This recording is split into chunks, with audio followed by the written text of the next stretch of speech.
Very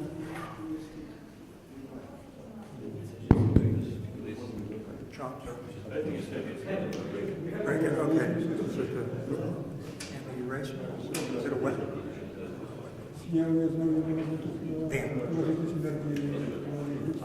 I think so. It doesn't. It's not too wet. So it should work.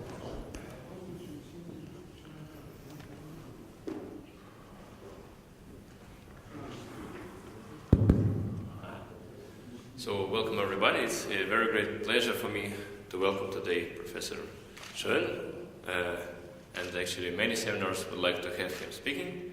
So it's a joint session of actually 3 seminars. It's our Colloquium of MIAN, Shafarevich seminar, and also Colloquium of the Mirror Symmetry Laboratory from HEC. So Richard Schoen will speak about volume functional for Lagrangian submanifolds, please. And also, sorry, a small technical announcement in Russian maybe. Пожалуйста, запишите каждый свои данные.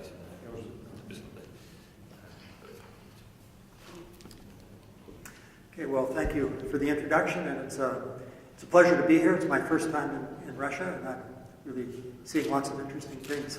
It's been very nice.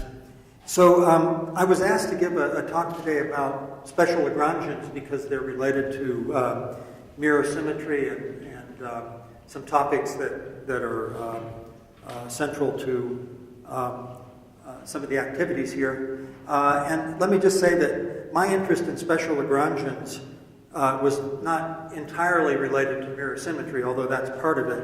I was interested, I became interested because of its connections with volume minimization, that is the Plateau problem. So I've long been interested in minimal submanifolds, minimizing the volume in various settings and the structure of those. And so actually for the Plateau problem, volume minimization, there's a pretty good theory in codimension 1, that is if you consider surfaces in R3 or hypersurfaces in some n-1 dimensional submanifolds of an n-dimensional Riemannian manifold. But in higher codimension, there's really very little known, either from the point of view of, well, there's some general regularity theorems, but in terms of applications to geometry, there are not very many. So somehow the theory is rather undeveloped in the higher codimension case.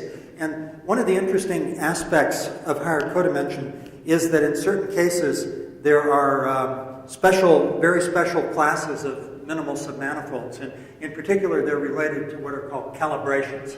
And so the special Lagrangian one is an example of that. And so the idea of calibrations is very, very simple.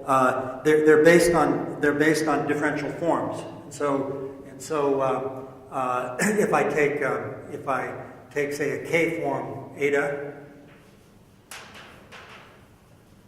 on some n-dimensional Riemannian manifold, and then I simply require, so this eta is called a calibrating form if it's closed, so d eta is required to be 0, and it has the property that when you integrate over any oriented k-dimensional submanifold, the result is less than or equal to the volume. So that's equivalent to the condition that if I take eta, so it's a k form, so it's a linear functional on k vectors.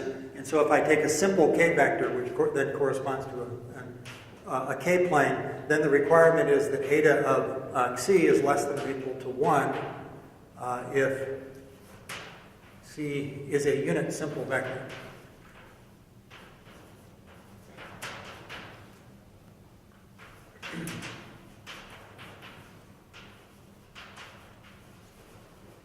So simple means decomposable. I'm sorry. What does it mean simple? I'm sorry. So it means So it means it's an element of the. So C is an element of the wedge K of the tangent space at a point of the manifold. And in general, so that's a vector space, but there are special elements in there which correspond to k-dimensional planes.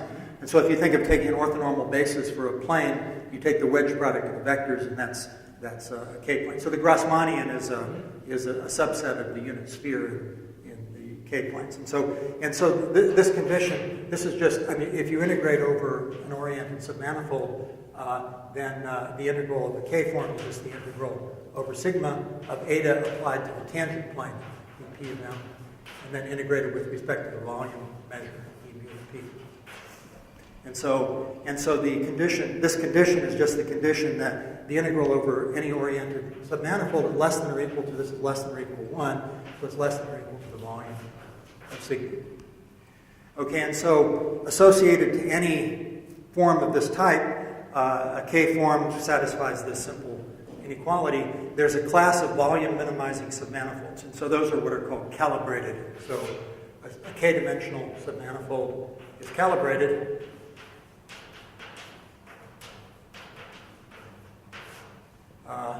if we have equality here. So in other words, if the restriction of eta to sigma is equal to the volume form.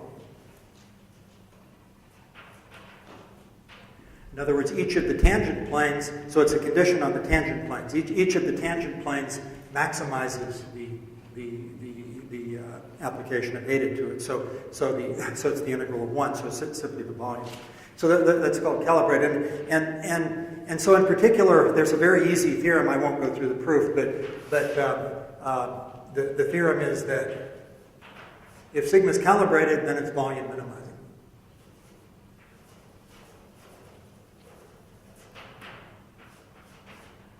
Sigma is volume minimizing. Well, so it's volume minimizing either if it's a cycle, that is, it's a closed submanifold, then it's volume minimizing in its homology class, in its integral homology class. So if you take any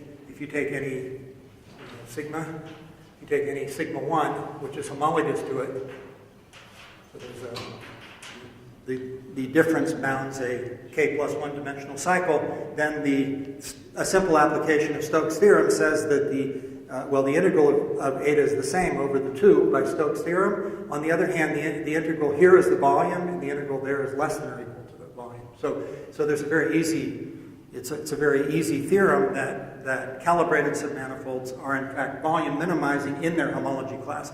And you can also, it's also true if you have a manifold with boundary, let's say in Rn, then the statement is that a calibrated submanifold is volume minimizing for its boundary, okay, with fixed boundary. It's a global minimum in this homology class, right? It's a global minimum, yeah. Global minimum. Does calibration depends on the choice of the form eta? Well, the class of submanifolds depends on eta, right?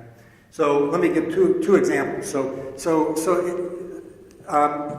The two examples that are important for the talk is if I consider Cn, so I'm going to think of Cn as R2n, and I'll think of coordinates x and y, x1 to n, y1 to yn, and then I just think of the Euclidean metric, that's the dot product, and I think of the standard complex structure, so J is the standard complex structure, J of ddxi.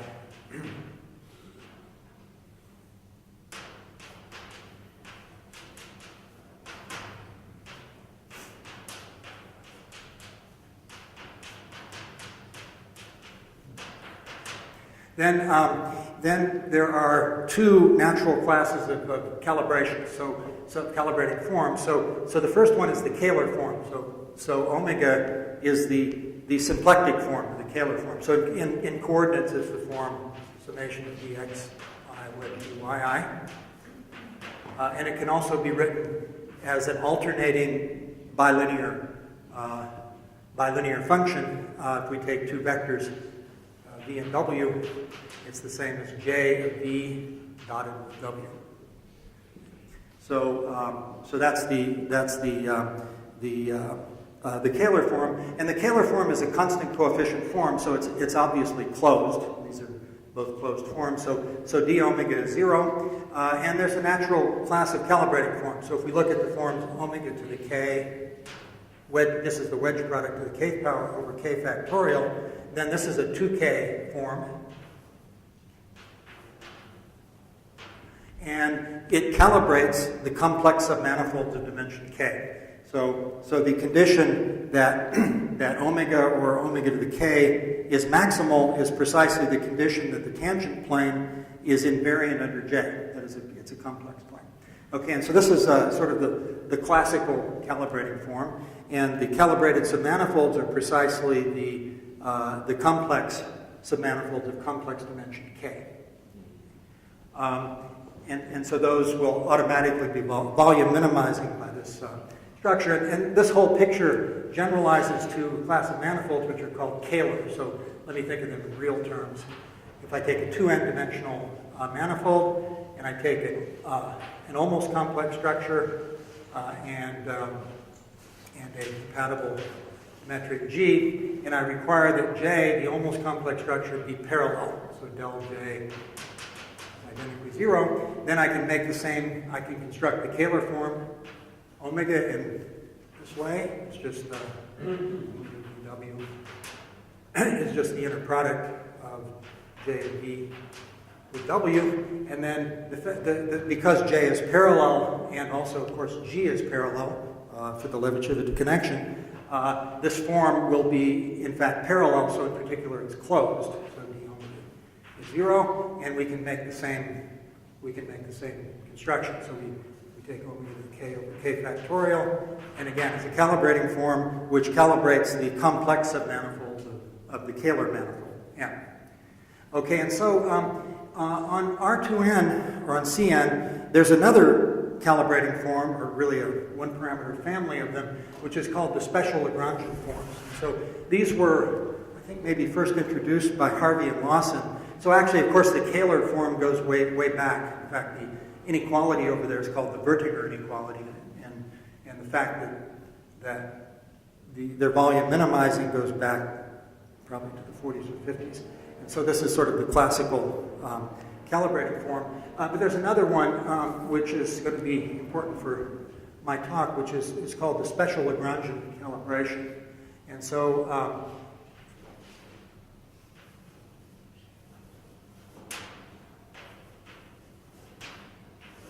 what that one is it comes from the what's called the canonical form. So let me call alpha the, again, let me do it on R2n. So we have the real coordinates, and we can define zj to be xj plus iyj, the complex coordinates. Then I can consider the complex n form, dz1 wedge up to dzn.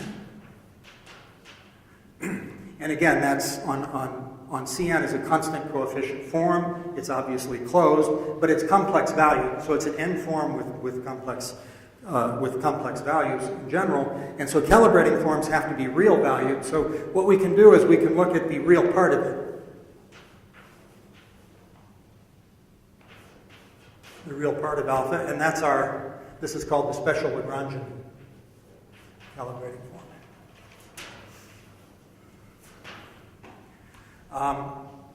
And so in particular, it defines, as in the general theory, defines a special class of submanifolds, which are called the special Lagrangian submanifolds. So anything calibrated by the form is called special Lagrangian. Another thing I could do, I can also actually construct other calibrating forms by putting in a phase. So I could, instead of taking this form eta, I could stick in here an e to the I theta, where theta is a constant.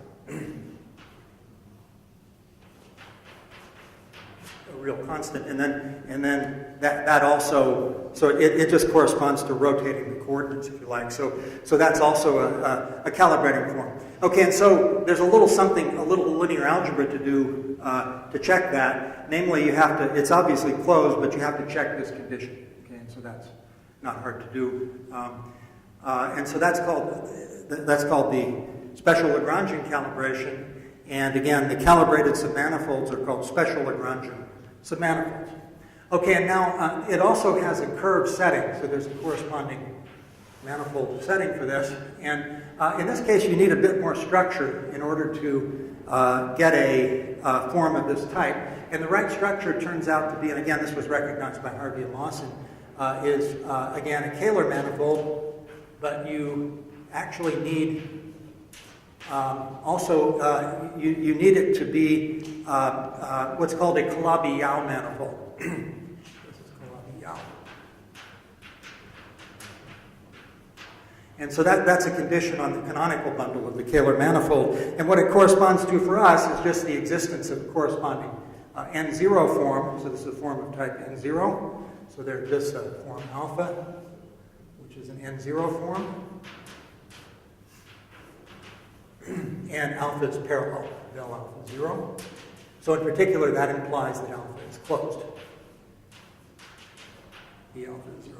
So this is the natural class of manifolds on which you have the special Lagrangian calibration, and then you can normalize the form correctly so that you get, again, a one-parameter family of calibrating forms.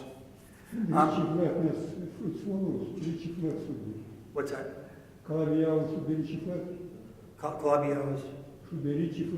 Ricci flat, yeah, that's right. So it's a special class of Kahler manifolds, right? For which the corresponding form exists.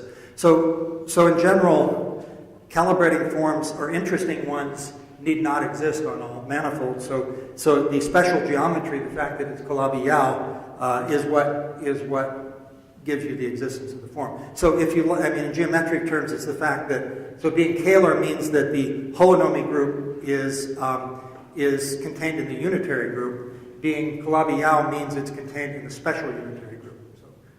So it's a reduction of the holonomy, the Riemannian manifold.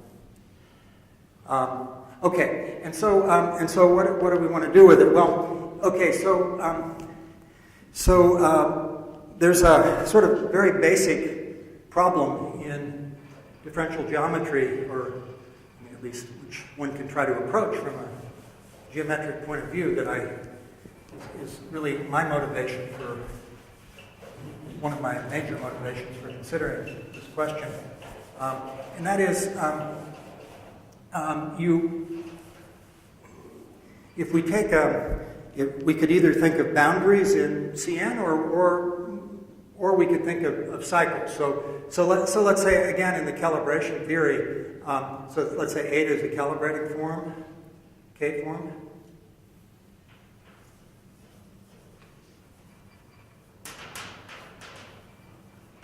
And suppose we have a cycle which is calibrated. So let's suppose we take sigma, which is a cycle. So it's an element of, so it represents an integer, k-dimensional integer homology class. So I take some integer homology class, and suppose the class contains, let's say this is sigma. So this is just the equivalence class of cycles which are cohomologous, and they represent a class in the integer homology. Okay, and so it might happen that there's a calibrated form in there. So suppose sigma is in this class, is calibrated.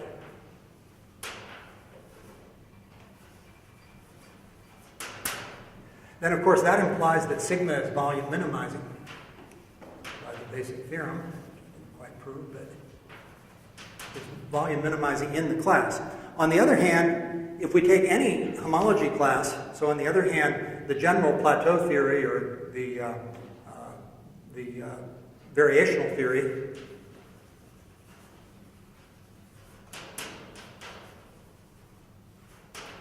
tells us that if we take any homology class at all, we take any class sigma naught,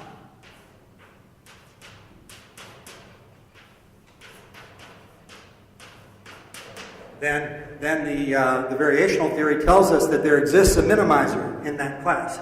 It follows, so it uses geometric measure theory. It's a long, it's a hard theorem, but by now we know that there exists a minimizer, and we know that it's reasonably regular. It's smooth oriented submanifold away from a codimension 2 singular set. So there exists a sigma, which is at least volume in the class sigma naught. Right, so I can always minimize. Okay, now, if it happened that the class contained a calibrated submanifold, then the same theorem I mentioned that calibrated submanifolds minimize volume, tells us that this sigma is calibrated.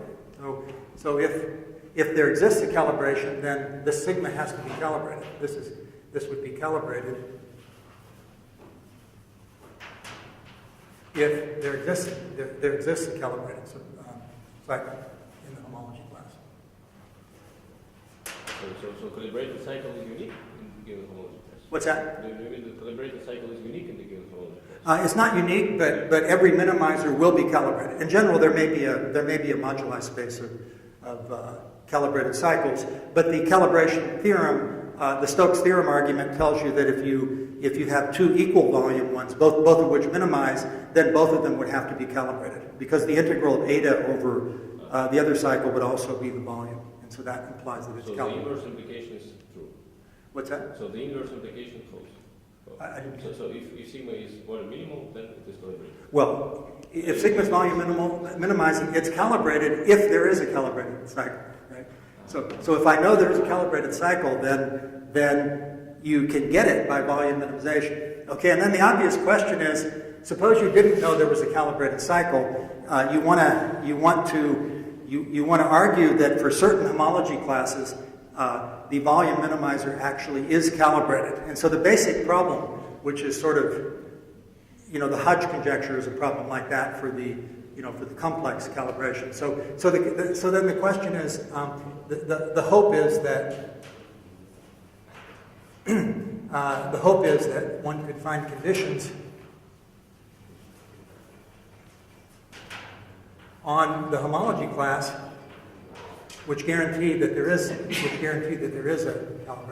calibrated cycle, which imply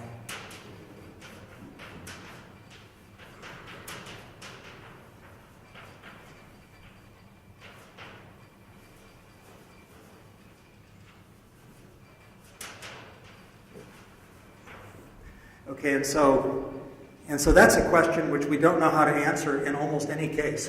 It's a very, very hard question. There are only a few very minor cases for the Kahler calibration where you can prove that volume minimizers actually are holomorphic. So that's what it would say, right? So if you were in the Kahler case, you could ask the question: when you minimize the area or the volume, do you necessarily produce a holomorphic curve or a holomorphic cycle? And that there are a few theorems, but very, very few of that type. Okay, and so I've long been interested in trying to understand a differential geometric approach to this problem. And basically, for the complex calibration, I don't really even see an outline. But for the special Lagrangian calibration, there is a good outline, and I want to describe that. And again, we don't really understand it very well, but let me tell you what I know and what one might hope to be true. So the interesting thing about the special Lagrangian calibration is that there's a very interesting characterization of the mean curvature for special Lagrangian. So let's now look at, if I take a sigma n contained in R2n, then the condition that sigma be calibrated by one of for some phase, so the basic fact is that sigma is calibrated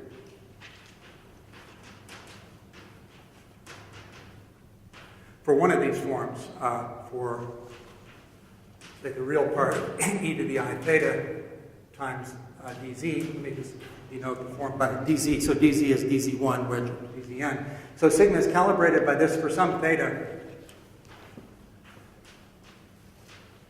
For some theta, if and only if sigma has two properties. First of all, sigma is Lagrangian.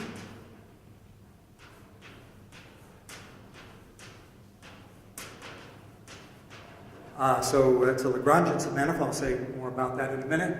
And sigma is minimal. That is, it has zero mean curvature.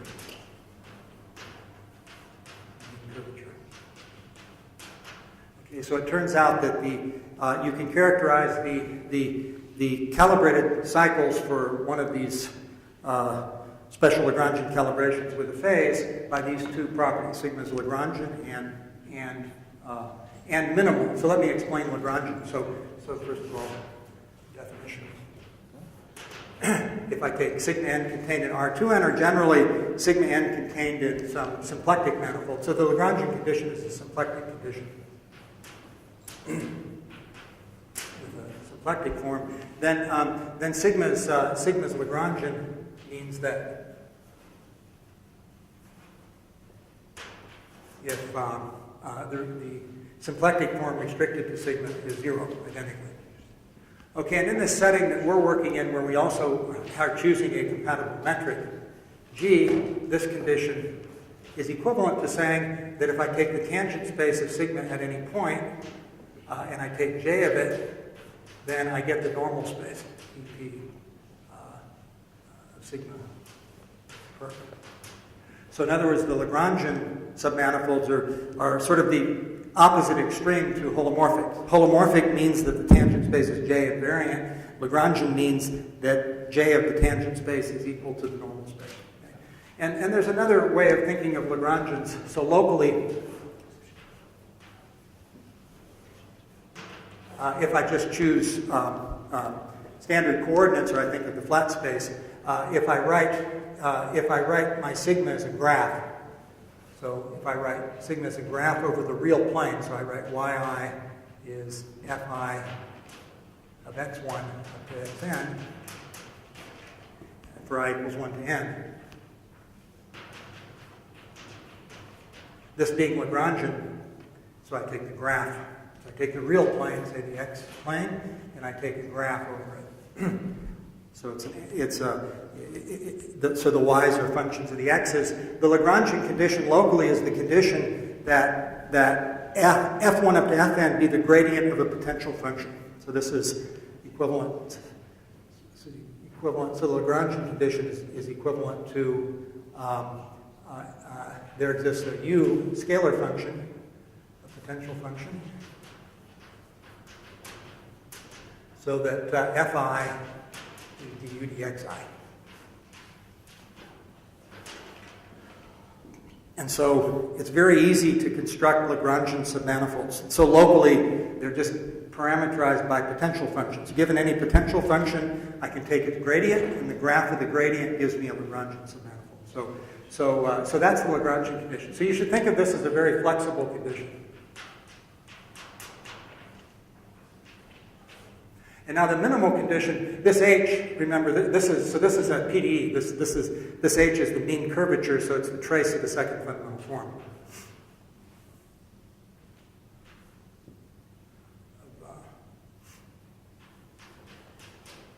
Second fundamental form. Okay, and so producing special Lagrangians for one of these calibrating forms is equivalent to producing a Lagrangian which is simultaneously minimal. And so there's the outline I'm going to talk about works because there's a very simple way of describing the mean curvature for Lagrangian submanifolds of Cn and also in Calabi-Yau manifolds.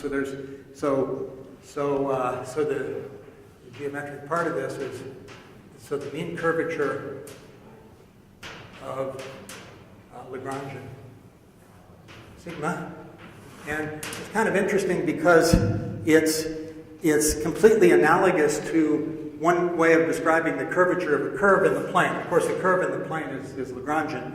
But one way of describing the curvature is in terms of the rate of change of the angle. So if I think of the tangent line to the curve, and I look at the angle, say with the positive x-axis, then the curvature vector, the magnitude of the curvature vector is d beta ds, the arc length derivative of the tilt.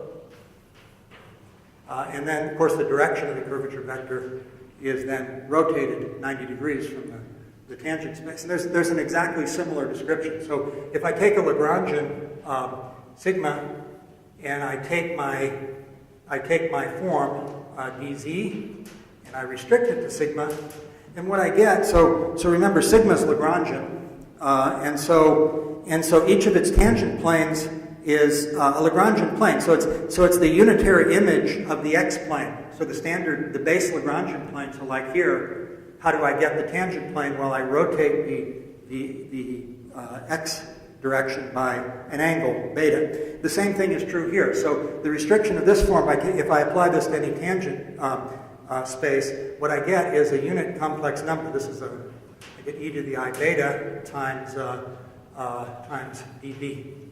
This is the volume form.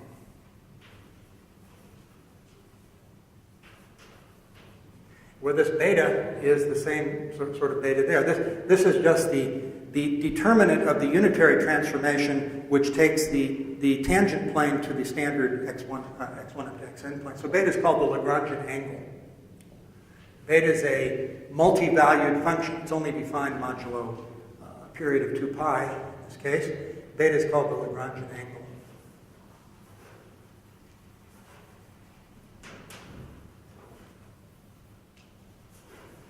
And so, in particular, the condition that sigma be a special Lagrangian is going to be the condition that beta is a constant. The Lagrangian angle is constant. Just like the condition that a curve be a straight line is the condition that beta is a constant in the plane. And so, in general, just as for the curvature vector there, the mean curvature h is the Hamiltonian vector field generated by this potential function beta. Namely, it's you can think of it as taking the gradient of beta along the surface and then applying j to it.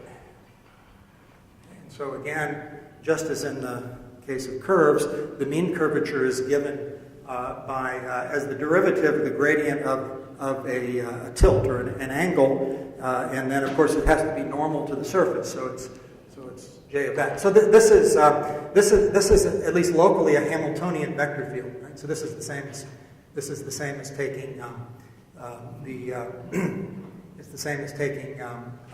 the d beta and taking its interior product with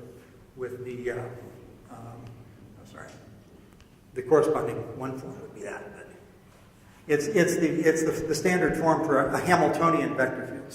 So if I take a Hamiltonian function, then I take a vector field of this form. So in general, if I take h to be a function of x and y, say a smooth function, then I can look at the corresponding vector field xh, which is just j of grad h, and that's called a Hamiltonian vector field, and it has the property that it's a symmetry for the symplectic form. So the flow of this vector field preserves the symplectic structure.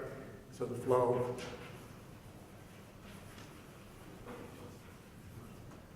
preserves omega, symplectic forms. In other words, the Lie derivative of omega along the flow is 0. So these are the vector fields that are the symmetries, give the symmetry group for the symplectic form. And so the interesting thing is the mean curvature vector is of that type. And so in particular, this leads to a variational problem whose critical points, assuming they're reasonably nice, will be special Lagrangian. And so the idea is the following. So here's the basic idea. So this is the variational approach. Okay, so I'm doing this in Cn, but I could do the same thing in a Calabi-Yau manifold. So suppose I take a class sigma 0 in Hn of M, 2n, so it's a middle dimensional homology class. And suppose sigma 0 is a Lagrangian class. So actually determining which classes are Lagrangian, again, is an elementary thing. It can be characterized in general. And so the point is the Lagrangian condition is a flexible condition. So they're parameterized locally by arbitrary functions. Right? So you can think of those as sort of very general submanifolds. And we assume that this is Lagrangian. So sigma 0 is Lagrangian.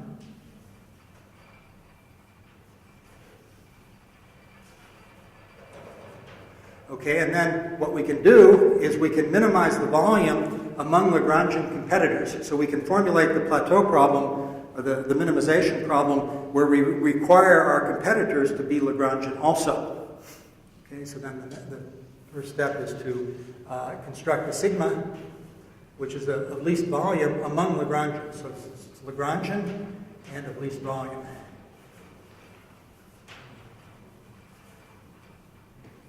Among Lagrangians.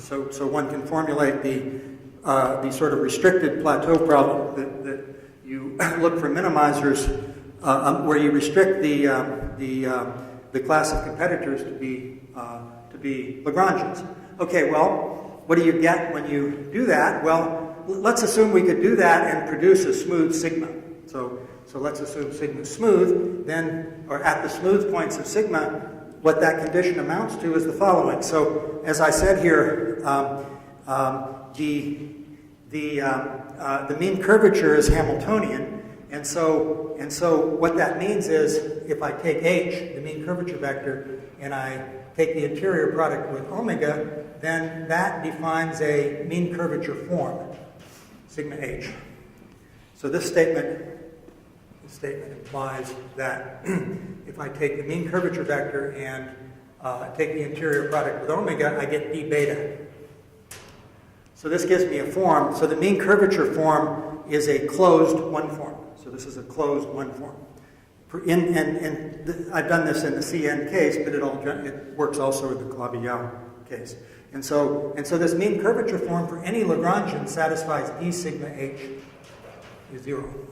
Now the condition that sigma also be a minimizer or a critical point for Hamiltonian deformations implies that it's co-closed.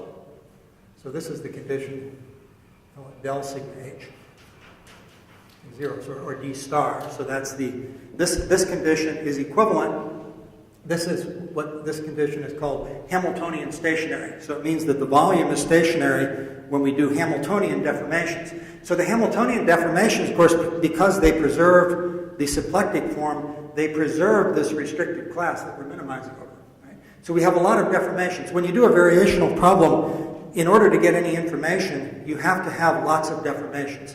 The information comes from doing variations, and you have to be able to have a very rich class of variations to get any information. Okay? In this case, we have that. We have the symplectic group, so the group of symplectic transformations, which we can use to deform our Lagrangian. And so what the Euler-Lagrange equations say is that the mean curvature form is closed and co-closed, so it defines a harmonic one form. And so this condition, these two conditions, have a name. These are called Hamiltonian stationary Lagrangian submanifolds. Hamiltonian stationary. Okay, and now the next step is that these conditions, assuming sigma is smooth, so there's a big if in this next step. So actually, this step can always be carried out. You can do the minimization using geometric measure theory in the same way that you solve the Plateau problem. So that there's no problem producing a minimizer, but in general, the minimizer is an integral current. Right? It's not it generally could be quite singular. And so there's an issue of regularity. So this next step requires that sigma be smooth. It doesn't really have to be smooth, but it has to be smooth enough. I'm a little vague about it. If it's smooth enough, then you get that h is 0.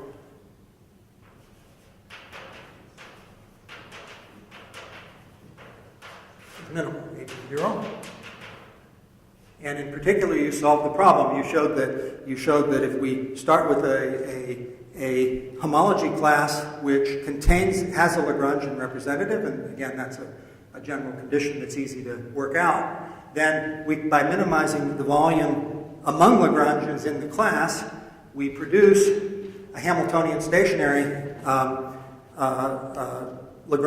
Hamiltonian stationary cycle, and that cycle, assuming it's smooth enough, is automatically minimal. So let me explain that last step. So why is it minimal? Well, the reason is because the mean curvature is Hamiltonian. So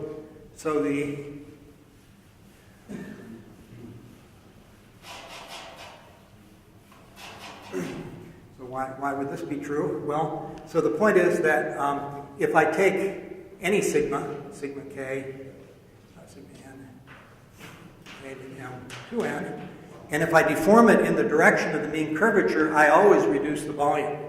Right? So if I look at a family, sigma t, a variation of this, and if I compute the volume,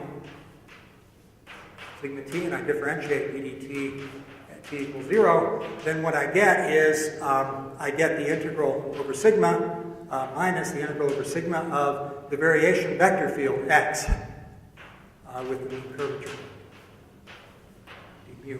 So this x is the infinitesimal variation field.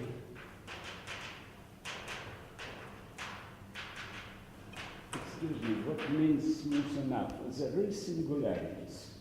Yeah, if there's singularities, then you have to be right. So this last step requires enough smoothness. So for this argument, I'm going to use smoothness. This formula isn't actually correct unless sigma is smooth enough. There's also, so you can write down the first variation, but it's not exactly of this form because in order to write this, you have to be able to take the normal component. And if it's singular, then the tangent planes are discontinuous, and so there's a problem. So it's a formal argument. I'm assuming sigma is smooth here. Right? Okay, but in particular, if sigma is smooth, then I can take any variation x, and here, because I'm looking at the Lagrangian case, I can take any x could be any Hamiltonian or even locally Hamiltonian variation, any variation that preserves the Lagrangian condition. So the requirement is that x is locally Hamiltonian. Then that will be a valid variation. It will preserve the Lagrangian condition. So in other words, the Hamiltonian function can be a multi-valued function, and that's perfectly okay, and provided sigma is smooth. And in particular, then this has to be 0, because I've constructed sigma 0 to be the minimum volume, so it's a critical point. It's 0 for any such x, and so we've just shown that the mean curvature is of that type, so we can just take x equals h. And then that implies that h is 0. So that's the formal argument. So it tells us that these Hodge equations, the harmonic form equations for the mean curvature vector, actually imply that the mean curvature is 0. So the harmonic form is actually 0. And again, it's a formal argument because in order to do this, to actually do a variation of sigma in the direction of the mean curvature, I have to have enough smoothness. Or if you like, if you know something about mean curvature flow, you could also think of running the mean curvature flow on x. So the mean curvature flow generally reduces the volume. And so the fact that the mean curvature is Hamiltonian or locally Hamiltonian implies the flow would be expected to preserve the Lagrangian condition. However, it's also problematic, although there are weak solutions to the mean curvature flow defined in great generality, it's very hard to find one that preserves the Lagrangian condition even weakly. And so if you could do that, then you could get rid of the smoothness here. But at this level, it's a formal argument. So the thing that attracted me to this is here's an outline, right? So here's a possible way of determining a condition on a homology class for which there exists a minimal Lagrangian or a special Lagrangian in the Calabi-Yau case. And so, in particular, that got me interested in understanding the structure of this variational problem, the problem of minimizing volume among Lagrangian competitors. Okay, and so I want to talk about that and the extent to which this idea can be made rigorous. Okay, I hope the idea is clear. So it's sort of interesting that both the calibrated condition and this formal argument here involve a reduction of order of the equations, right? So when a minimal submanifold is calibrated, the minimal surface equation, which is a second order equation for M, reduces to a first order equation. So it's analogous to solutions of the Laplace equation being holomorphic, right? So the Laplace equation second order, the Cauchy-Riemann equations are first order. So the calibrated condition is like that, and this last step is similar to that. These equations actually are fourth order equations on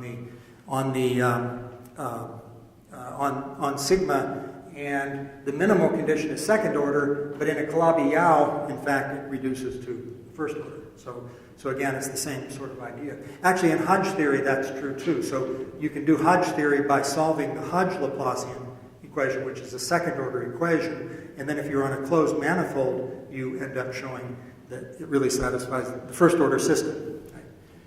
Closed and co-closed. And so it kind of fits in that setting, but it's a nonlinear problem, so it's not so clear. Let me just make a point about what the Hamiltonian stationary equations look like. So let me write it down in the local case. So locally, so if I take sigma, which is a graph, just in Cn, I take yi du dxi, just working in Cn, then the condition that sigma is Hamiltonian stationary, so these equations,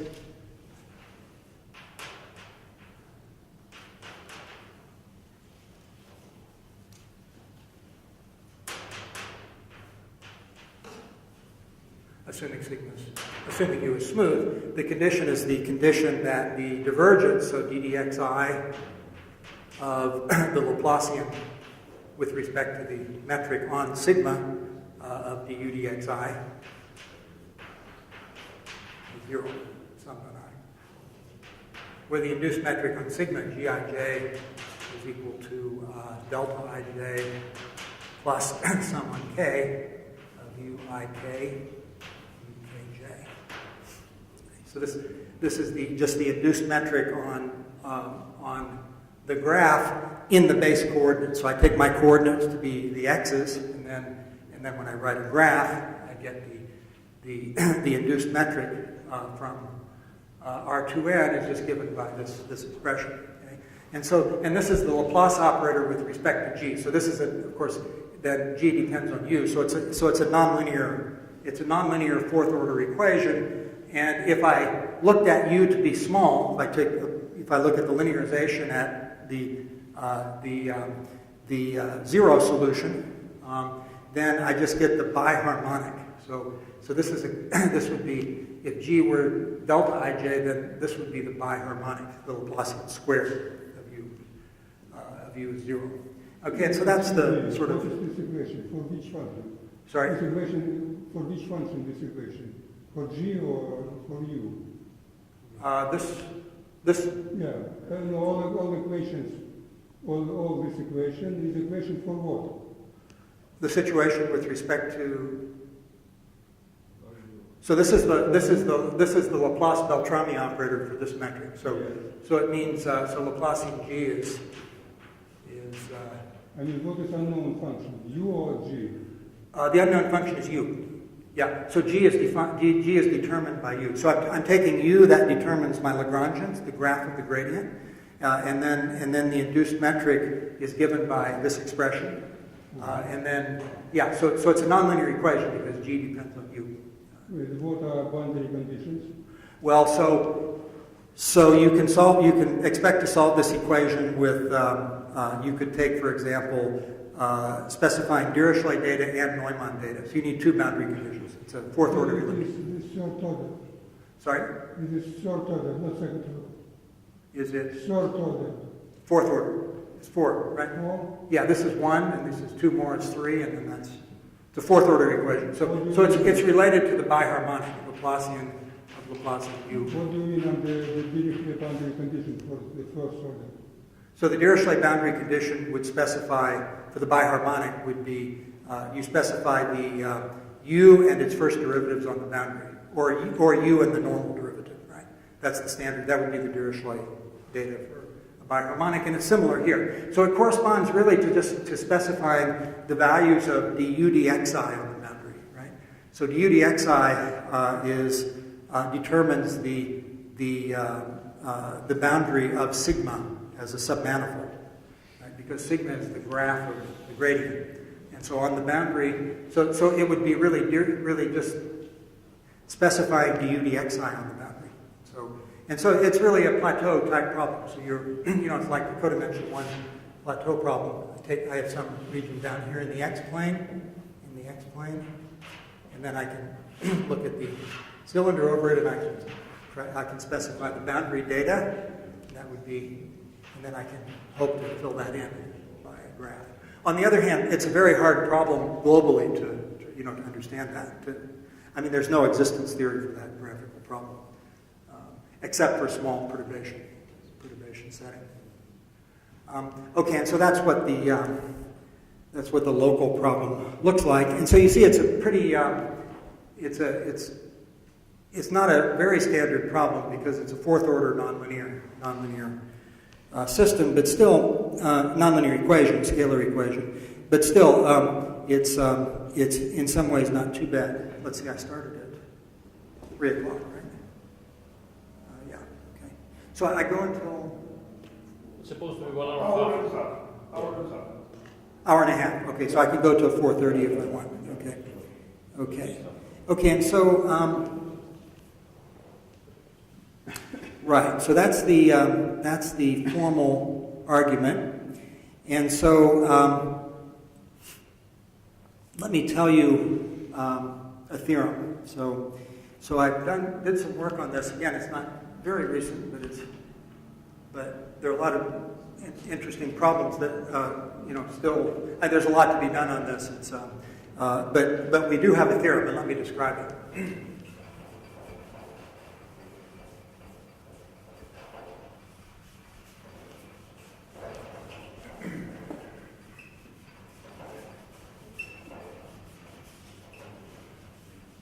Okay, and so the whole issue. So actually, as I said, the minimization problem for among Lagrangian competitors is pretty straightforward, provided you work in the correct class. So that first step. So I just erased it, but there were 2 steps, right? The first one was to produce the minimizer among Lagrangian competitors, and so that can be done by standard methods. So the first step 1. Minimizing volume.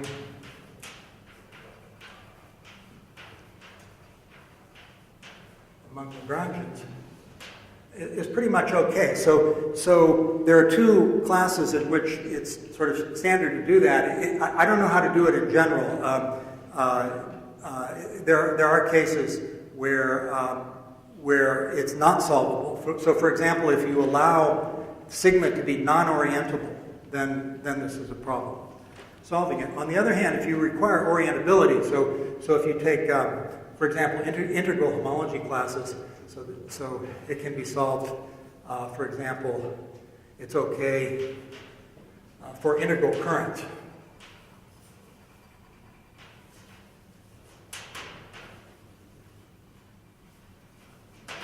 So integral currents represent integer homology classes. They're singular cycles. And the point of an integral current is that, and so basically, if I take integral currents, so Pi, and I assume I have weak convergence of T, so these are integral currents, so they're singular-oriented submanifolds, then that condition is equivalent. This condition just means, doesn't quite mean, but it's equivalent to saying that these are integral currents. It's equivalent to saying that for all eta, which are n-forms, smooth n-forms,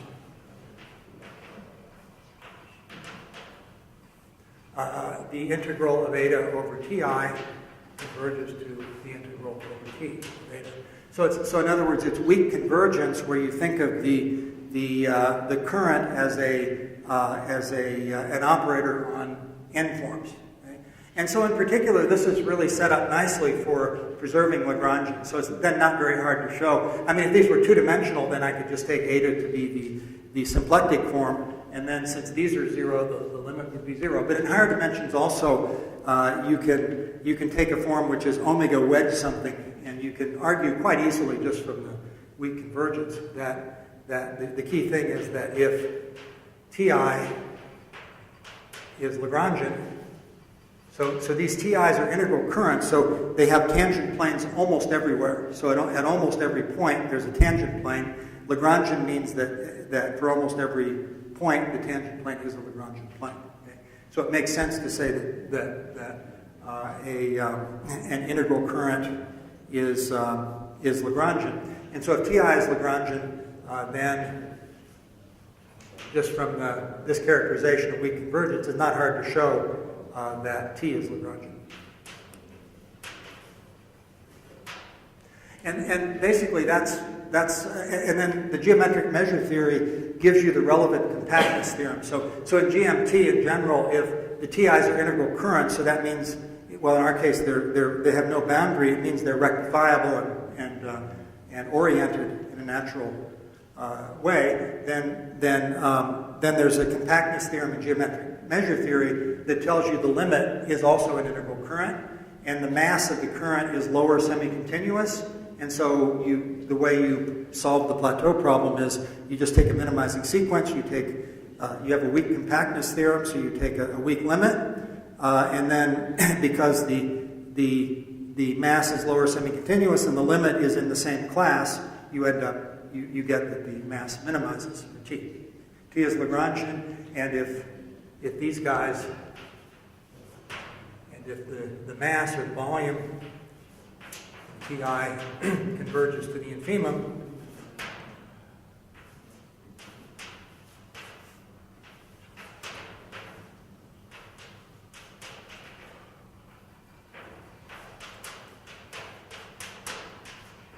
if I take a minimizing sequence, then I use the compactness theorem.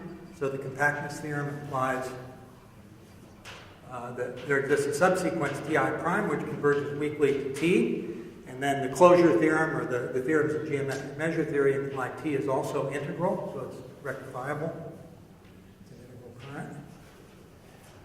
Moreover, it's in the same homology class. T is also a competitor here. And then the lower semi-continuity implies the volume of T, or the mass of T, is equal to the infimum class. Okay, so the existence is quite automatic if you work in this setting of integral currents. It also works if you consider, so there's a special problem in 2 dimensions. So if we take n equals 2, so we're then looking at surfaces sigma 2 in a 4 manifold. Then in this case, there's also a corresponding way of solving the Plateau problem for surfaces of a fixed topological type. So there's a so-called mapping problem. And it also works.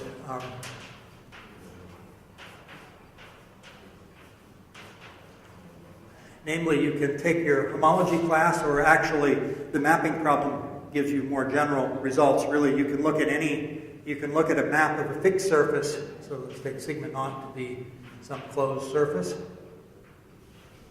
Or it could have boundary too. You want to solve a Plateau problem, and then we consider our competitors to be images of a map. So we can then take a map, say F from sigma naught into M, and then F of sigma naught is our competitor. And so we can, using again what's called the classical Plateau problem, it's again a setting in which you can minimize area of the surface. So you can look at competitors which correspond to images of maps from a fixed base surface, and then you can require them to be Lagrangian, and then you can minimize. And so you can actually do it in this setting by replacing the area by the energy. And so it's related to the theory of harmonic maps, and that's again part of the classical minimal surface theory. So you can also formulate this version of the mapping problem. So the difference is that the surfaces you're considering in this mapping problem have a fixed topological type, okay?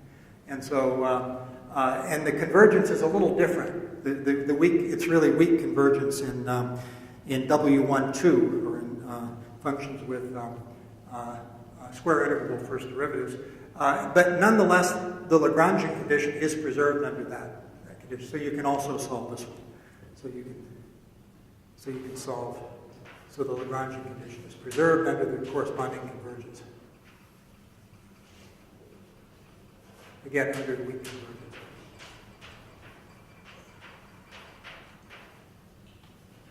And so you can, again, by just standard direct method in the calculus of variations, you can produce a minimizer among Lagrangians. Okay, so you restrict yourself to the Lagrangian setting. Okay, and so the results we have, and this is work that I did with John Wolfson.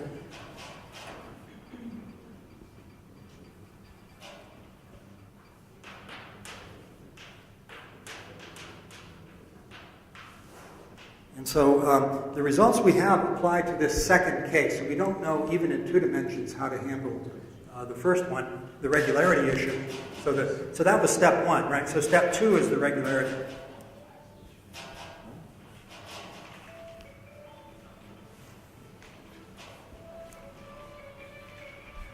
Okay, so in either of those cases, we can produce a minimizer, and that was step 1, and then step 2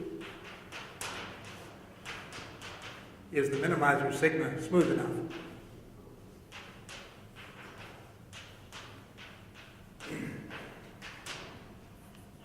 Okay, and well, the answer is in general no, but we are able, in the case of the mapping problem, to characterize the singular behavior of sigma. So the main theorem really is that in the case n equals 2, and for the mapping setting, that is fixed topological type,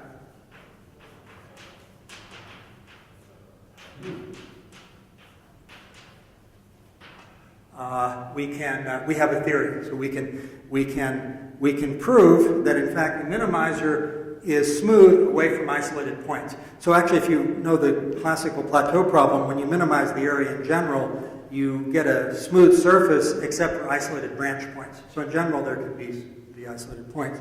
So in this problem, you also get branch points. So we produce a sigma. So it's a closed surface, but it has some singular points. So the singular points that we write them, they're actually of 2 types. P1 up to pk, finite number of points, and then there's points q1 up to ql. And they're of different types. So the new thing that occurs in this problem where you restrict to Lagrangian competitors is you get a new type of singularity. So these guys are just branch points. So these are singularities we know. Well, we don't necessarily love them, but we expect them. We expect that they're there. So these are branch points. These first. So they're just points where the surface has a tangent plane, but it has higher multiplicity. So locally, the surface near a branch point looks like a multi-valued graph instead of a single graph, as it would at a smooth point. Okay, so those are branch points. Now, the other type of singularity, these QIs, these are cone points of a very special type.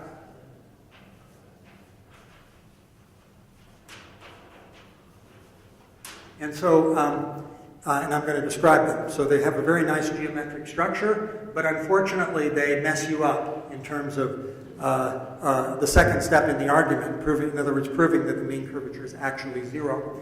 And so, but it gives a rather interesting class of singularity. So I don't know if you know the Plateau problem at all, but generally speaking, for the Plateau problem, at a singular point, you always have a tangent cone. So there's a monotonicity formula, so-called, which enables you to blow up. That is, you simply look at a small scale near the singular point. When you do the blow up, you can argue, again, using the compactness theorems of geometric measure theory, that there's a limit which is actually homogeneous. So the limit is a cone.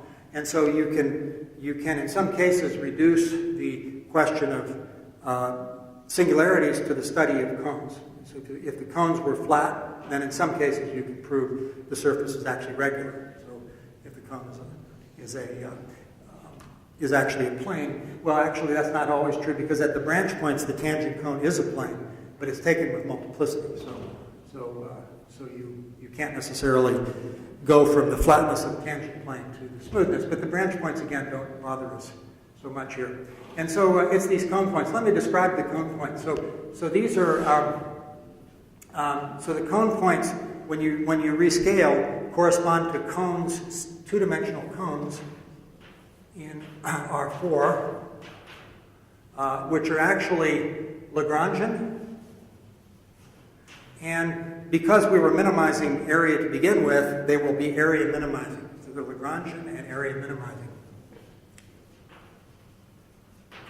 So it might be surprising that such cones exist, because for the Plateau problem, if you look at two-dimensional cones, even if it's stationary, that is, if the mean curvature is 0, it's flat.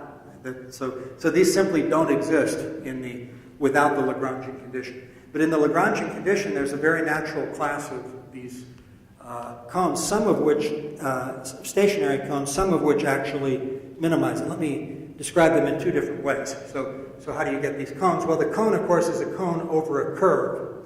So this is a cone, so it's determined by a curve. We call it gamma, a curve in S3. So it's a curve in the 3-sphere. And let me first describe it without formulas, so geometrically. So the way we can describe it is the following. We can take S3, and we can take the Hopf vibration, called pi, down to S2, 2-sphere. This is called the Hopf map. So that's a map which takes, for a point in the sphere, so we think of S3 as the unit sphere in C2. So if I take a point on the unit sphere, that determines a complex line which passes through the origin, and then that complex line is taken to S2, which is the same as P1. So it's the complex lines to the origin. So in particular, this is a circle vibration. If I take any point down here, there's a circle above that point, which is the unit circle in that complex plane. Okay, so this is it's called the Hopf vibration. Hopf map. And what we can do is the following thing. If we take a curve down here, of course we take a curve in S2, then we can take its horizontal lift. So the fiber of the Hopf vibration is a circle. At each point, the orthogonal complement is a 2-plane. Okay? And so what I can do, if I take a curve downstairs, I can lift to a point. I choose a point on the fiber, and then I can lift the curve horizontally. Once I fix that point, there's a unique lift of the curve, which is horizontal. Okay, and so these minimizing or Hamiltonian stationary cones come from lifting circles. So we take a circle down here, and we lift it. So when we lift it, we get some curve up here. It winds around. And what may happen is when you go around the circle downstairs, you end up at a different point on the fiber. And so you just keep going around, and under some rationality conditions, so actually if the circle divides S2 into rationally related areas, so if the area is a rational multiple of pi, then eventually this circle will close up, and you get a closed curve upstairs, and that curve has the property that the cone over it is Hamiltonian stationary. Okay, and so and these are all of them. So the cones correspond to the lifts of certain circles, not great circles, but certain circles in S2. The equator in S2 will lift to a flat plane. Okay? So it's the lesser circles that give us the non-trivial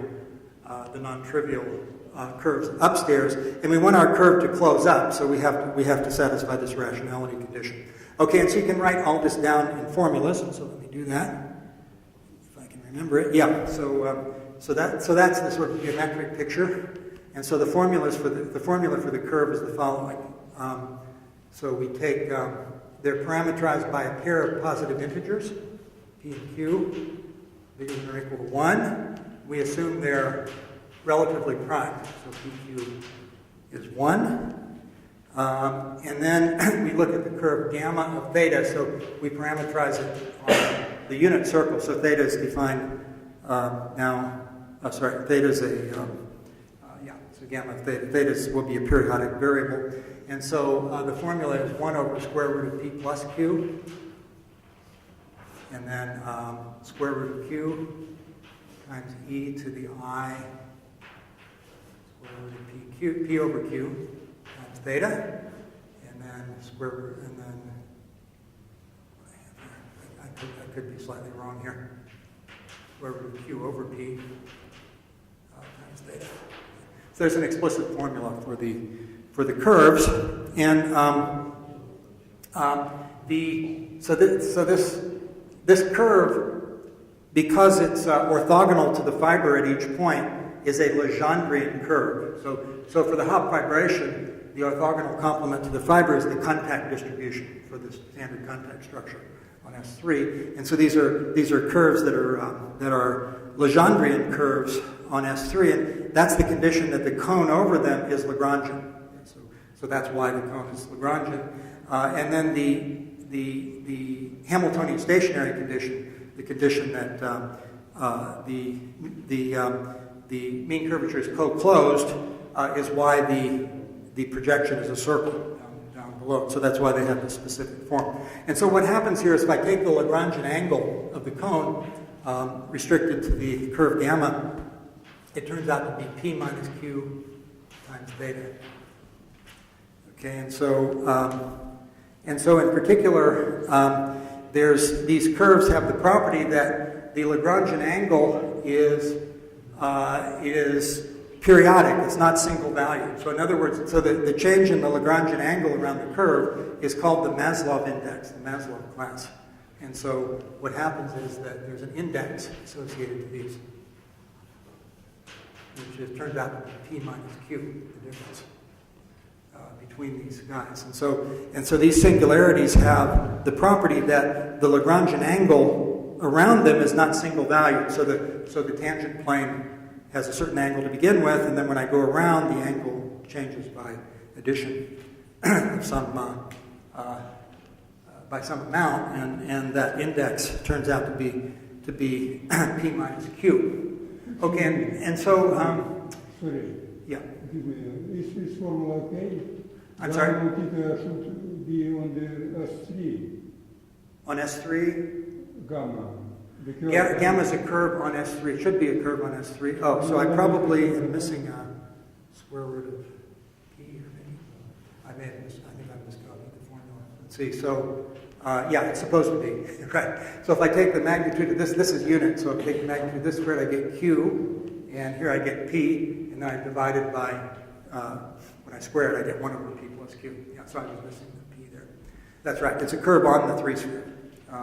And it has the property that it's a Lagrangian curve, so it's tangent at each point to the contact distribution, and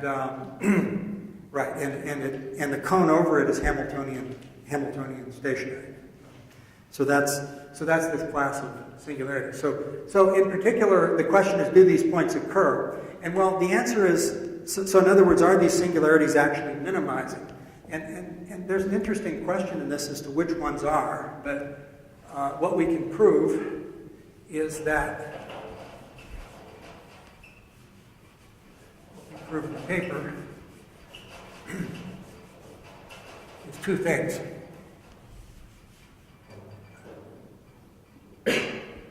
So the first statement is that if the index is bigger than 1 in absolute value, if absolute p minus q is greater than or equal to 2, then the corresponding cone C is not minimizing. So it's actually unstable for area. You can deform it and reduce the area.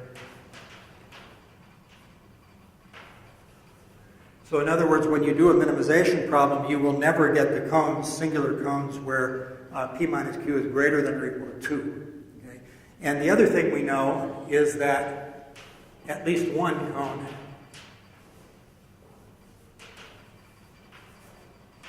one of the PQ cones with p minus q equals 1 is minimizing. Is area minimizing. And that follows from the general theory, because you can just set up boundary conditions where when you solve the problem, you have to produce a singularity. So the general theory tells us that at least one of them is minimizing. We don't know if they're all minimizing or if it's only the 1-2 cone. I mean, the smallest of the cones would be when P is 1 and Q is 2. And it's actually an unsolved question as to which ones. There are an infinite number of those, of course. We don't really know. But that's the story. In particular, these Q singularities cannot be ruled out in general. Now, when we go back to our closed manifold setting, what happens is that these Q singularities, if they occur, mess up step 2. So there's a general index formula, which is, again, not hard to prove. So let's assume we have now our Kahler manifold M2N, J and G, right? That's our Kahler manifold. It could be Calabi-Yau, or actually, this discussion also works for Kahler-Einstein. So this could be Ke, Kahler-Einstein, or Calabi-Yau. And then if I take a sigma contained in M, which is one of these possibly singular minimizers, then there's a formula. Namely, so sigma, I'm assuming, is a cycle-oriented. It's an integral cycle. Then there's a formula. Namely, if I take 1/2 and I take the first Chern class and I apply it to the class of sigma, that is, so C1 is a cohomology class. It's defined by a closed form, and it's a de Rham cohomology class. And so I can apply it to, it's an invariant of, the value C1 of sigma is an invariant of the homology class. So this is a number, C1 of sigma. And this number, it turns out, so on the one hand, because sigma is Lagrangian and C1 is either 0 in the Calabi-Yau case, or C1 is proportional to omega, proportional to the symplectic form in the Kahler-Einstein case, this side is 0. So actually, this is true without, I mean, we can do this in more generality, but in the cases of interest where we hope to do step 2, that left-hand side is actually 0. And what happens is 1/2 of this is actually the sum of these indices that each of those points, Qj, 1 up to L, has a Maslov index. And what happens is the sum of the indices in the, assuming I'm in a Lagrangian homology class in a Kahler-Einstein or a Calabi-Yau manifold, the sum of those indices is 0. So what we could hope is that they're all 0. So of course, if the index is 0, that means the singularity isn't there, the tangent component of the plane. And so the question is, are the indices? So the indices cancel out. So in fact, we know the index is either plus or minus 1. Right? The fact that they're minimizing tells us that. So this is just a sum. So each of these guys is plus or minus 1. And so what happens is I get a finite number of these singular points, and they sort of cancel out in pairs. They're the same number of plus 1s as minus 1s. But in general, they could be there.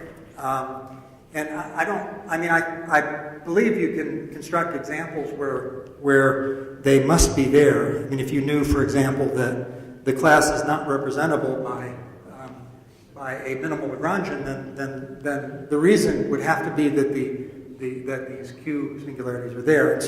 And so the question then reduces to when can we prove that these are all individually 0? So the question is, when are the Qj not there? When do they not occur in these volume? When in this volume minimization, this area minimization property, and so the non-existence of the QJs is equivalent to the class being representable by a minimal Lagrangian submanifold. And so minimal Lagrangian surface in this case, two-dimensional surface.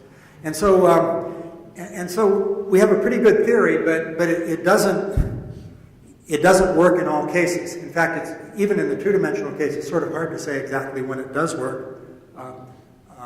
But nonetheless, I think it gives a good understanding of the issues, I mean, the obstruction to doing the problem in the two-dimensional case. And let me close with a couple of conclusions here. Well, there are two results which are quite easy from this in this two-dimensional case, and they're also, one of them could potentially be true in higher dimensions. So the question is, what's true in the three-dimensional case, say, when we take a three-dimensional cycle in a six-dimensional Calabi-Yau? Well, so a lot of what we do here, we don't know how to generalize. So in particular, the regularity theorem, the fact, of course, the singularity wouldn't be isolated in higher dimensions, but at the moment, we're unable to get any regularity for the problem in three dimensions because the theorem that I'm describing here uses a very subtle monotonicity formula, which works, which we only really know in the two-dimensional case. And so I don't know the statement that, at singularities there are tangent cones in the higher dimensional case. And so the higher dimensional case is in much worse shape than the two-dimensional one. But let me mention two interesting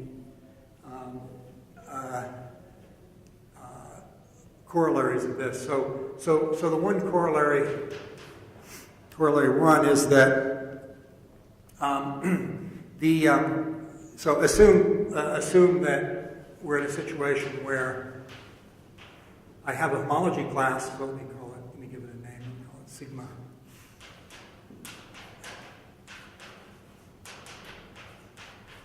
So assume I have this class, and when I minimize the volume, and so there's this. So the minimizer, let's say, all minimizers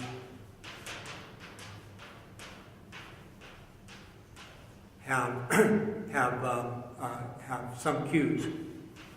In other words, when I minimize the volume, I always get some of these bad cone points. Suppose I'm in a situation like that. Then for homology classes, we can define what's called a norm of sigma, which is by definition, and I can define a Lagrangian norm. I can take the inf of the volume of sigma, capital sigma, over this class, and where sigma is Lagrangian.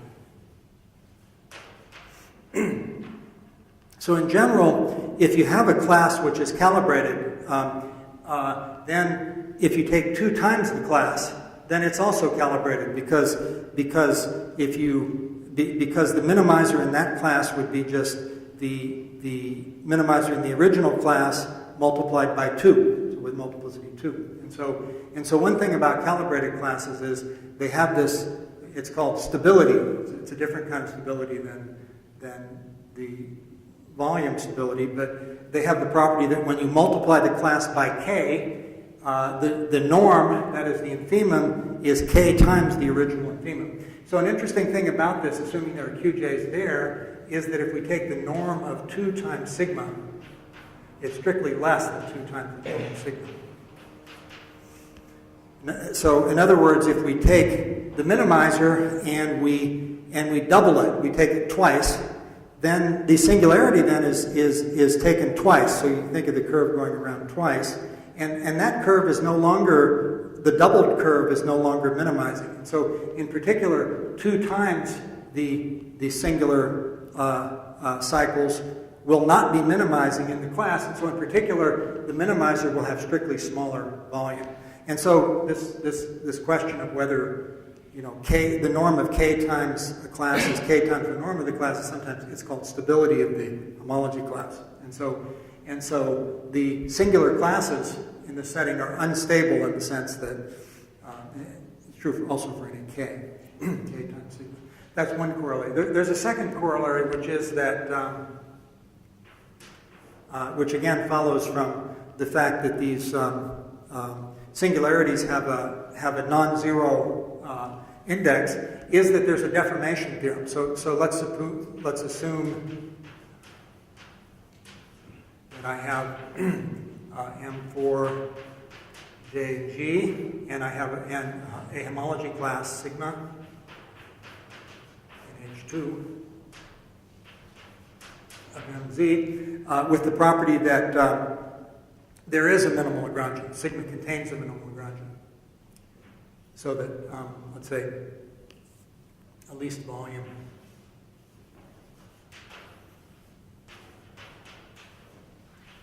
is minimal.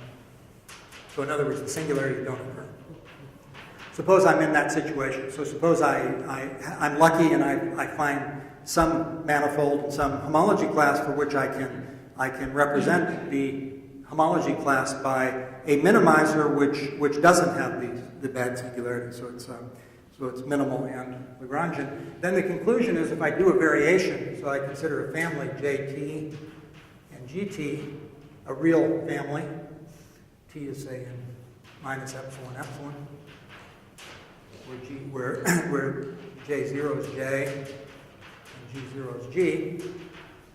So I do a small variation, and suppose the variation keeps the property that the given class, sigma is Lagrangian for all T, so it's Lagrangian for the original class.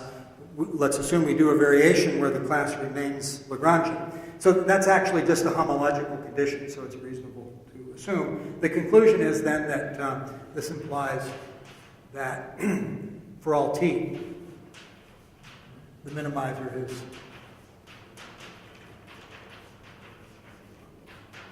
minimal Lagrangian. In other words, the singularity can't just pop up.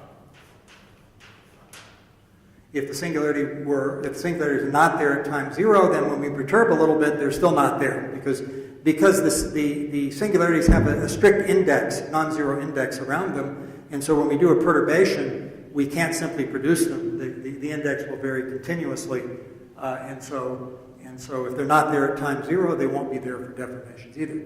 And so in particular, there's a good deformation theory which follows from this, either in the Calabi-Yau case or in the Kahler-Einstein case. One can do that. And so let me just close with a speculation. I think I'm out of time. But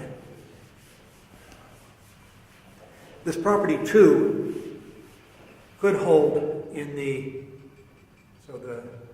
question, which I've been interested in for several years, is if I just instead of the general question where I just expect to construct this thing out of the blue, suppose I know that I'm in a deformation situation. So I'm looking at the corollary 2 setting, and then I can ask, does corollary 2 hold, say, for n greater than or equal to 3, maybe on Calabi-Yau, or you could ask it for also for Kahler-Einstein. So the remark here is that the answer is yes. It's yes if sigma at time 0 is smooth. So in other words, if you start with a metric in a complex structure, let's say a Calabi-Yau situation, where you have a smooth cycle, which is special Lagrangian, then, or minimal in Lagrangian, then when you vary the ambient structure, you will get a deformation of that, which will be special Lagrangian in the new structure. This is a consequence of a deformation theorem due to MacLean, Robert MacLean. It's a very interesting theorem. However, it again very much relies on the smoothness. So the key thing is smooth here. So in other words, what we're asking here is whether the MacLean theorem might hold without the smoothness assumption. So you just assume you have a special Lagrangian cycle, say, and then when you deform the ambient structure, can you find nearby singular cycles, special Lagrangian? And I think it's not so unreasonable to expect that that would be true, but I don't know how to prove it. On the other hand, it follows in 2 dimensions from this sort of general theory that we developed Okay, so I'm out of time, so I'll stop there.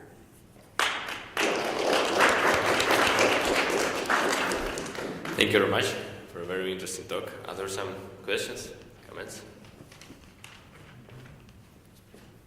Yeah, I have a question, sir. I have a question, sir.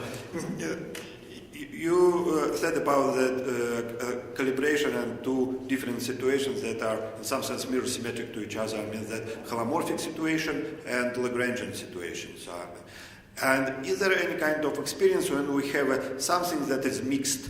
I mean that is a half of holomorphic and half of Lagrangian, some kind of cycles that are, I mean that something that is half holomorphic and half Lagrangian. It should be something that it's in the same manifold, or it's the same. Manifold? So you have a manifold that is have a dimension maybe divided by 4 or something like this. So I mean that, and you consider something that is I don't know calibrated with respect of what, but I mean that they looks like holomorphic in one direction and Lagrangian in another direction. I mean that's something like this. So I mean that I ask it because it's something should be that give you some kind of equivalence between holomorphic and Lagrangian that is a mirror symmetry. I mean that's some kind of product of holomorphic and Lagrangian manifold. I see. So in a situation where you might have a product structure. Yes. Something like this. It's a good question. I don't know. I haven't thought about that. I know that the vibration situations and product situations are important examples of these situations where, in some cases, you can construct these special Lagrangians. But the theory I'm looking at is, I haven't really restricted to that setting. But it might be interesting to do that. Maybe there are better results that occur there. What if naively one just takes the product of of two spaces, one giving holomorphic cycles, not giving Lagrangian?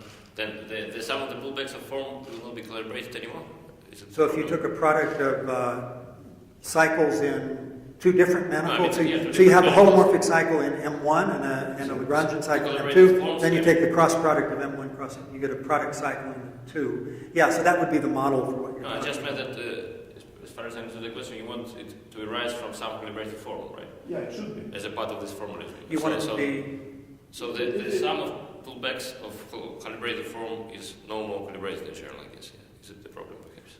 So you assume you have a product structure and you pull back calibrated forms. Yeah. They said it breaks.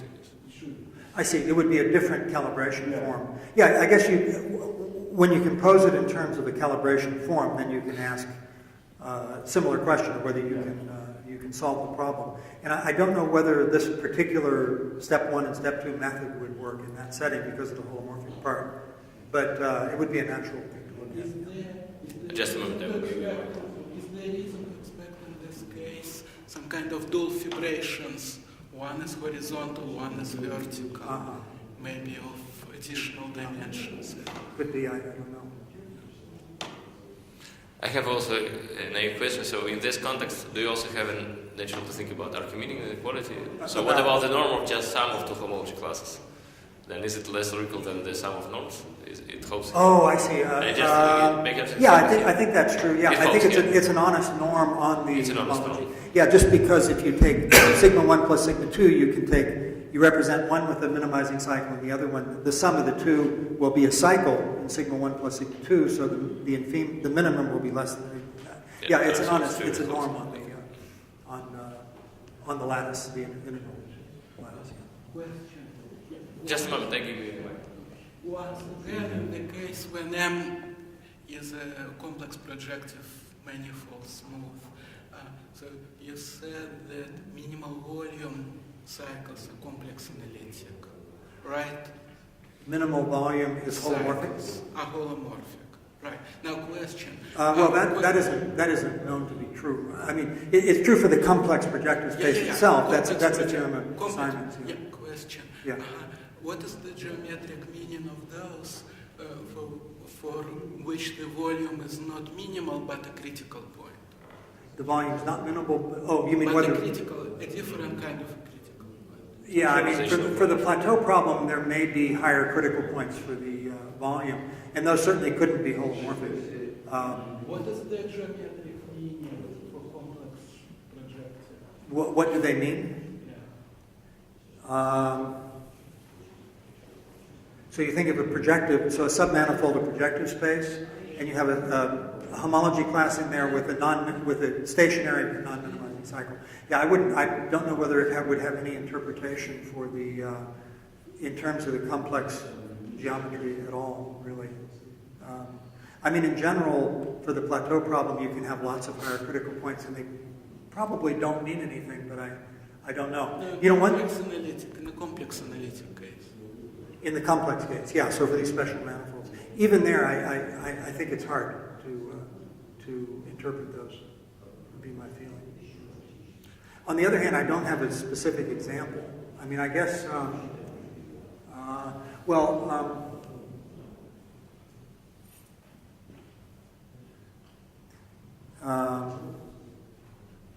Yeah, I mean, it's also hard to write down examples of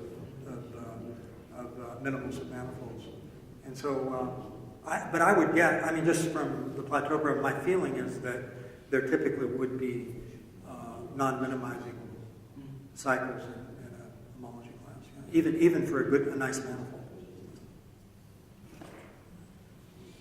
Some more questions? Yes, please.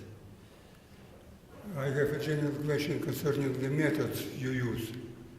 If as I understand, you consider the variation calculus to find the minimizer. Then usually it gives only the weak Sobolev type solution. How do you get the smoothness?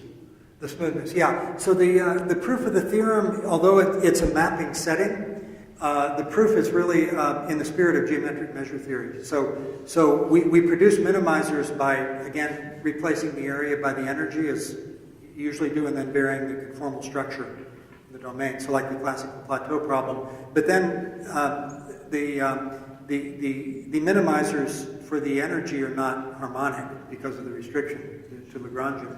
And so the regularity theory comes from this monotonicity formula. So we have to prove that if the tangent cone at a point is a plane, then the surface is regular, and that's done by a de Giorgi type regularity argument. So you know that the surface is approximately a plane, and so then you show that it's well approximated by a linear biharmonic.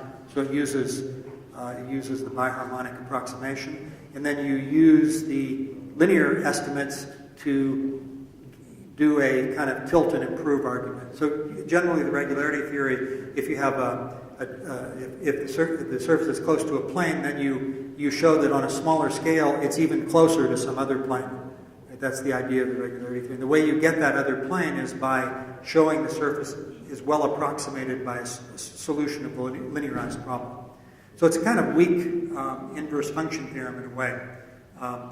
So you end up you show that at each point where the tangent cone is a plane, it's regular. So that gives you an open, dense set of regular points. And then you study. You have to classify the tangent cones. So we're able to completely classify the tangent cones that can occur with an isolated singularity, and then you combine those results really to get the do you assume that there is a specific type of singularities, finite number, or you prove it? The singularities, the fact that the singularities are there. Yeah, so you can set up situations where the singularities have to be there for index reasons. So, for example, let's see. Yeah, so if you did the problem in a did the problem in a Kahler manifold, yeah. So what we do, so we know that so the regularity theory tells us that the singularities are either branch points or these bad cone points. And then to show that the bad cone points sometimes occur, you can set up a situation where that index formula I wrote down, which I guess I erased, is violated. And so it implies that there has to be at least one of these Q's which is minimized. minimizing. So it's a rather indirect argument. We don't have any direct way to show that any of the Q's actually arise. Okay, thank you. Some more questions? To what degree you're fixing, calibrating form, fixing the symmetry of configuration of Lagrangian, Hamiltonian, and so on? It is well known that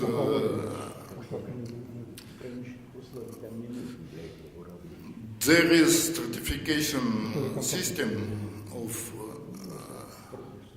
manifold when the manifold with high symmetry lies in the boundary of low symmetry manifolds.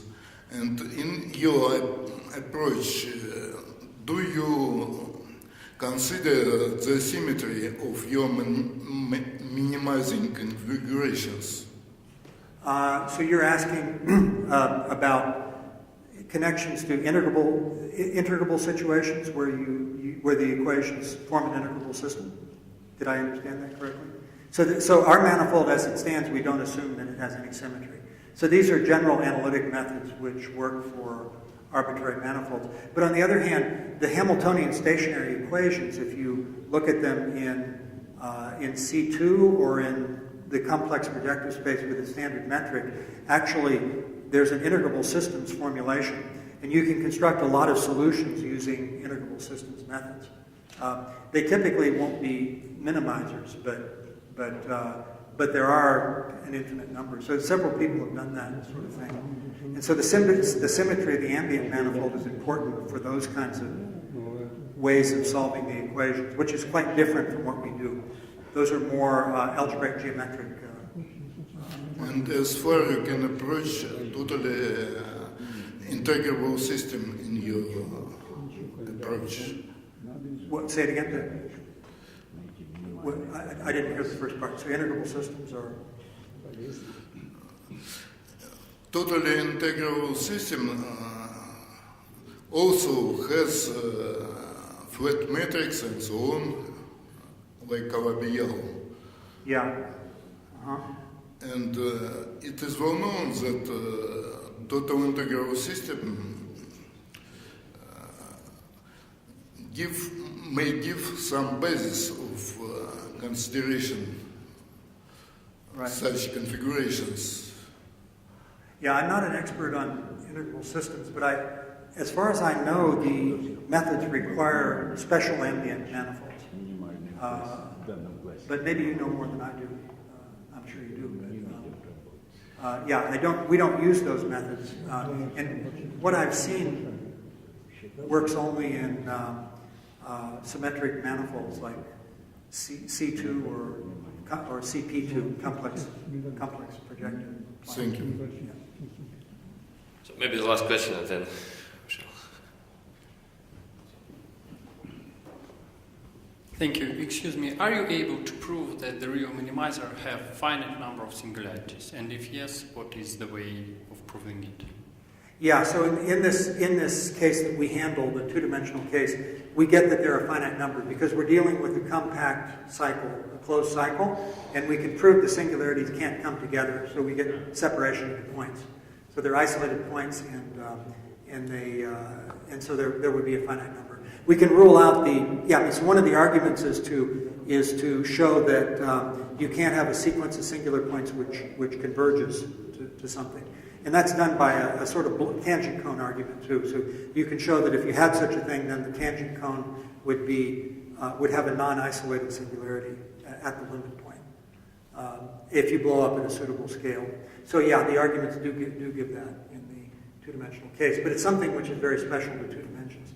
I mean, if we're dealing with higher dimensions, it would be quite different. The singular set would be expected to be a codimension 2 set in general. So let's thank the speaker again for the very nice talk. Thank you very much. And everybody is welcome to have tea outside the hall.